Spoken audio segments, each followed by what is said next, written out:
Are you getting guidance on all the things, Susan, that you need to know in terms of being able to effectively distribute the vaccine to your own personnel and to people as well in the communities in which you operate? Not getting the guidance we need yet from the federal and state governments. And there are problems in addition to cold chain. There are problems of prioritization, who's going to get the vaccine when and in what priority. There are problems of documentation. Once you get the first dose, how do you make sure the patient gets the right vaccine and the second dose in the right amount of time? There are logistical challenges. You talked about the trucks bringing the vaccine, but there are a lot of challenges in health systems.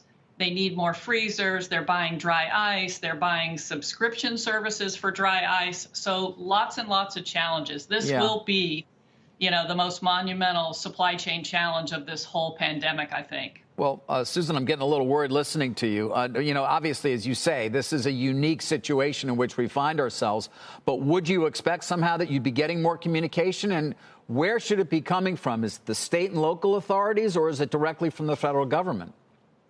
Well, I think people are waiting on the EUA, the authorization. Once they get that, I think the prioritization pathway will start to roll out. We just have 50 states, lots of local jurisdictions, lots of providers like Michael's Northwell. And we are, if it can be planned, we are working with our 4,000 hospitals and health systems to help them plan. And I think it's all going to be rolling out here over the next few weeks and months. I think you're the largest hospital system in New York with operations across the Northeast. How have you been preparing it? And do you feel that the guidance and communication you're getting from federal and state authorities is lacking, like Susan? Well, I agree with Susan that this is going to be complicated, and we do not have all the guidance yet that we need. But we do know certain things. We know we're going to get a vaccine in the next month and over the next couple of months. We know we're going to have multiple potential vaccines.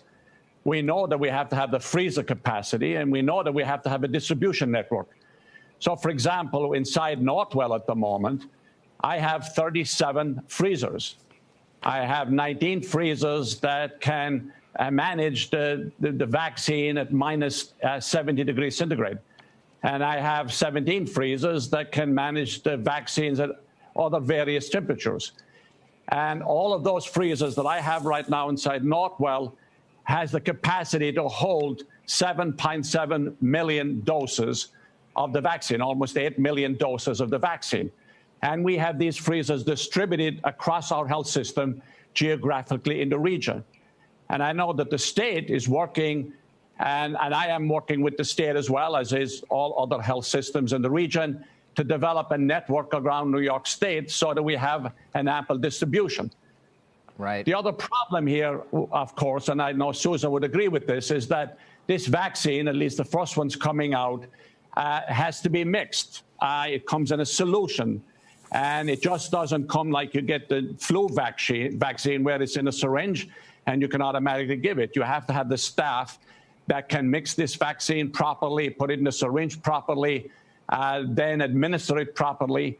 And after it's administered, the person who gets the vaccine has to, stay around for about 30 minutes because there can be some reactions to it. And also, it's a 2-dose vaccine. So it doesn't really work until you get the second dose. And there is about 3 to 4 weeks between the first dose and the second dose. And that is the data management issue that Susan referenced. It is going to be very complicated. This is going to be complicated, but we are going to get it done because we have no choice. Shepard Smith here. Thanks for watching CNBC on YouTube.